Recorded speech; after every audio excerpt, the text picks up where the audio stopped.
Hi hello friends, இந்த video என்ன பார்க்க போகிறோம் பார்த்தீங்கன்னா கூலி படத்தோட ரிவ்யூ தான் பார்க்க போகிறோம்.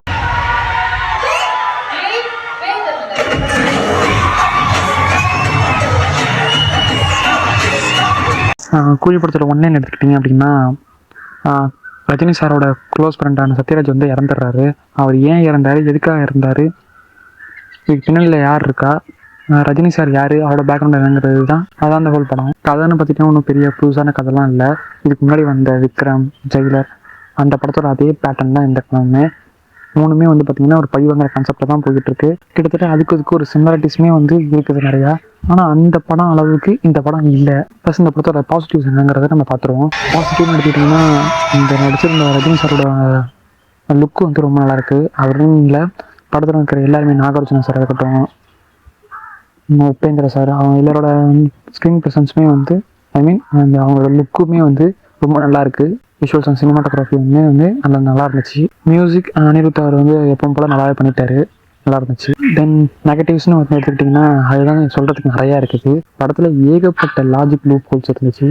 சில கேரக்டர்ஸ்லாம் தேவையில்லைங்கிற மாதிரி இருந்துச்சு. ஏகப்பட்ட ஃபைட்டு அது இதுன்னுட்டு நிறையா ஒரு போட்டு திணிச்ச மாதிரி தான் எல்லா சீன்ஸுமே இருந்துச்சு. இதெல்லாம் வந்து யாரோட மிஸ்டேக்னு பார்த்துக்கிட்டிங்கன்னா, ஆப்வியஸாக லோகேஷோட மிஸ்டேக் தான். ஏன்னா லோகேஷ்க்குன்னு ஒரு ஸ்டாண்டர்ட் இருக்குது. இதுக்கு முந்தின படங்கள், அவரோட படங்கள்லாம் பார்த்திங்கன்னா அவ்வளோ சூப்பராக இருக்கும். ஒரு சில இதெல்லாம் வந்து மிக்சடாக இருந்தாலுமே நம்மளுக்கு கம்ப்ளீட்டாக வந்து ஒரு சாட்டிஸ்ஃபேக்ஷன் இருக்கும் அவர் படம் பார்க்கும்போது.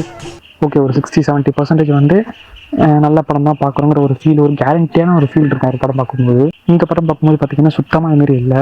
ஏன்னா தன்னை தானே அவர் இந்த படத்தில் வந்து பார்த்திங்கன்னா ரொம்ப டவுன்கிரேட் பண்ணிட்டாரு. இந்த படத்தில் அவர் 2 வருஷம் உழைச்சுன்னு சொல்லியிருக்காரு. பட் படத்தில் வந்து பார்த்திங்கன்னா சுத்தமாக ஒன்றுமே இல்லை. சப்கோர்ஸ் கொஞ்சம் ஒரு சில நல்லதெல்லாம் இருந்தாலுமே படம் வந்து ஒர்க் அவுட் ஆகாததுனால இதுவுமே வந்து பார்த்திங்கன்னா எல்லா உலகத்துமே வந்து பார்த்திங்கன்னா வேஸ்ட்டாக போயிடுச்சு. லோகேஷன் எடுத்துக்கிட்டிங்கன்னா, இதுக்கு முன்னாடி வந்து விக்ரம் வலியோ மாநகரத்தில் கூட பார்த்திங்கன்னா ஒரு கேரக்டரில் இருக்கிற ஆக்டர் ஃபுல்லாக இருக்கிற ஒரு யூனிக்கான ஒன்று பேர் தான் வந்து ப்ரெசென்ட் பண்ணுவார். எனக்கு சந்தீப் கிஷன்லாம் நான் பெருசாக பார்த்ததில்ல. பட் அப்படி இருக்கிற ஒரு ஆக்டரை கூட்டிகிட்டு வந்துட்டு மாநகரில் காசு பண்ணும்போது அந்த படம் வந்து பிடிச்சிருந்துச்சு. மரீன் ஜார்ஜ், சார்லி அவங்களுக்குலாம் வந்து பார்த்திங்கன்னா சைட் ஆக்டர், காமெடி ஆக்டராக தான் இருந்தாங்க. அவங்களுக்குமே வந்து ஸ்க்ரீன் ஸ்பேஸ் கொடுத்து நடிக்கிறதுக்கான ஸ்கோப்லாம் கொடுத்து அவங்களுக்குள்ள யூனிக்கான ஒன்று வந்து காமிச்சிருப்பார். அதெல்லாமே நல்லா இருந்திருக்கும். என் விஜய் சாரை கூட நம்ம இந்த மாஸ்டரில் வந்து பார்த்துருக்க மாட்டோம். அதெல்லாம் கூட காட்டும்போது வந்து பார்த்திங்கன்னா ஒரு மாதிரி யூனிக்காக இருந்துச்சு. லோகேஷ்னால் ஒரு மாதிரி அது ஒன்று க்ரியேட் ஆகுது. ஓகே, நல்ல படம் தான் அவர் கொடுப்பாருங்கிற மாதிரியான ஒரு ட்ரஸ்ட்டு வந்து உருவாகுது. அப்படி இருக்கிற ஒரு மனுஷன் வந்து பார்த்திங்கன்னா ஸ்கூல் மாதிரி படம் எடுக்கும்போது ஏற்றுக்க முடியாமல் போகுது. இது வந்து பார்த்திங்கன்னா ஏகப்பட்ட காஸ்ட் குரூப் இருக்காங்க. அதாவது பார்த்திங்கன்னா ஏகப்பட்ட காஸ்டிங் இருக்குது. அமீர் கான் சார், உபேந்திரா, சௌபின் சார், முக்கியமாக சொல்ல போனோம்னா நாகார்ஜுன சார், அவ்வளோ பேர் இருக்காங்க. ஆனால் அவங்க யாரோட கேரக்டருமே வந்து பார்த்திங்கன்னா அந்த அளவுக்கு கொஞ்சம் ஸ்ட்ராங்கான கேரக்டராக இல்லை. ரஜினி சாரோட கேரக்டர் கூட எடுத்துட்டிங்கன்னா அது கூட வந்து பார்த்திங்கன்னா ரொம்ப ஸ்ட்ராங்கான கேரக்டராக இல்லை. அதுவுமே வந்து வீக்கான ஒரு கேரக்டராக மட்டும் தான் ஃபீல் ஆகுது. எந்த ஒரு கேரக்டருமே வந்து பார்த்திங்கன்னா சரியாக எழுதப்படலை. ரைட்டிங்லேயே வந்து பார்த்திங்கன்னா நிறைய மிஸ்டேக்ஸ் இருக்குது. அது இன்னும் கொஞ்சம் கான்சன்ட்ரேஷன் பண்ணி எழுதியிருந்தாங்கன்னா படம் வந்து ஓரளவுக்காக தப்பிக்கிற அளவுக்காக இருந்திருக்கும். எல்லோரும் வந்து பார்த்திங்கன்னா இன்ட்ரோல் பிளாக் வந்து பார்த்திங்கன்னா ரொம்ப பெருசாக சொல்லியிருந்தாங்க. பட் இன்ட்ரோல்லாம் அந்த அளவுக்கு ஒன்றும் பெருசாக இல்லை, பெருசாக ஒர்க் அவுட்டே ஆகலை. படத்தோட ஸ்டார்டிங் வந்து பார்த்திங்கன்னா ரஜினி சார் வந்து குடிக்கக்கூடாது அப்படின்லாம் பேசிட்டு ஒரு பாட்டில் மாதிரி ஓடிட்டுருக்கோம். இன்ட்ரோல் வந்து பார்த்திங்கன்னா அவர் சரக்கு எடுத்து குடிப்பார். எண்டிங்கில் வந்து பார்த்திங்கன்னா பீடி எடுத்து குடிப்பாங்க. என்ன சொல்ல வராங்கிறது எனக்கு புரியலை. நீங்கள் நிறையா பார்த்துருப்பீங்க, மீம்ஸ்லாம் வந்து பார்த்துட்டு இருப்பீங்க. லூப் ஹோல்ஸுங்கிறது வந்து எல்லா படத்தையும் இருக்காது தான்.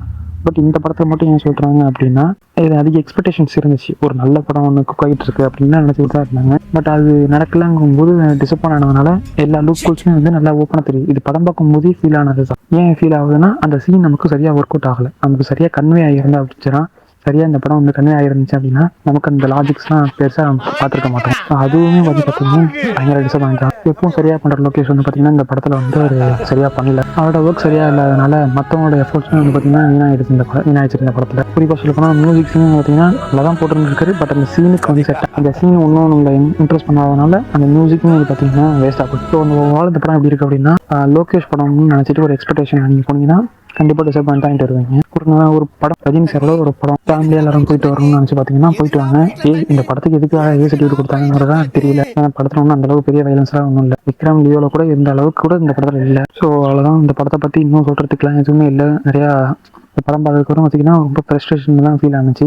குறிப்பாக சொல்ல போனால் சைபுன் ஷாரோட அந்த கேரக்டரே வந்து பார்த்திங்கன்னா எனக்கு அவ்வளோ இரிட்டேஷன் இருந்துச்சு. அந்த கேரக்டர் பார்க்கும்போது திரும்ப திரும்ப என்ன சொல்கிறேன்னா, இது ஒரு லோகேஷ் இந்த மாதிரி ஒரு படம் பண்ணியிருக்காங்கிறத என்னால் ஏற்றுக்க முடியல. மற்றபடி இந்த படம் வந்து பார்க்கலாமா வேணாமான்னு கேட்டிங்கன்னா, ஸோ இந்த படம் யார் யார் பார்க்கலாம் அப்படின்னா, பெருசாக நான் லாஜிக் தான் பார்க்க மாட்டேன். ஒரு படம் போய் பார்க்கணும், எனக்கு இந்த டேரக்டரு கதை அதெல்லாம் பெருசாக முக்கியம் இல்லை. ஒரு படம் போய் உட்காந்தேன்னா ஒரு 2 hours 2.5 hours போகிறது தெரியக்கூடாது அப்படின்னு நினச்சிங்கன்னா போய் பார்த்துட்டு வாங்க. அவ்வளோதான். இதுக்கு மேலே இந்த படத்தை சொல்கிறதுக்குலாம் எதுவுமே இல்லை. நீங்கள் படம் பார்த்துட்டீங்க இல்லையா, உங்களோட கருத்து என்னங்கிறத கமெண்ட் செக்ஷன் சொல்லிட்டு போங்க. தேங்க்யூ. துரோகத்தை தானே நீ பார்க்குற,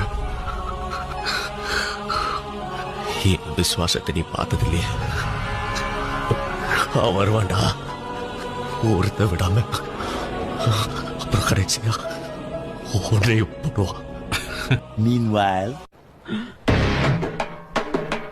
போதும் ஏமாச்சா கூல் ட்ரிங்க்ஸ் ஊத்துனா உடம்புக்கு ஆகாதாமே. ஓ ஏய் மச்சான், மாமா ஒரு கோட்டர் சொல்ல.